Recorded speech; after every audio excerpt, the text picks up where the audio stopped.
इडली डोशासोबत लागणारी ओल्या नारळाची चटणी बनवण्यासाठी इथे मी फुटाणा डाळ घेतलेला आहे, खोबरं बारीक करून घेतलेलं आहे, 2 हिरव्या मिरच्या चिरून घेतलेल्या आहेत, कोथिंबीर घेतलेली आहे, 5 ते 6 कढीपत्त्याची पानं घेतलेली आहेत, अद्रक घेतलेलं आहे, अर्ध लिंबू चिरून घेतलेलं आहे, तसेच चवीपुरतं मीठ आणि साखर पण घेतलेली आहे।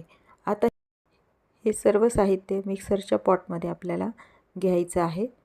त्यामध्ये साखर टाकायची, चवीपुरतं मीठ टाकायचं आहे आणि मिक्सरला हे लिंबू पिळून फिरवून घ्यायचं आहे।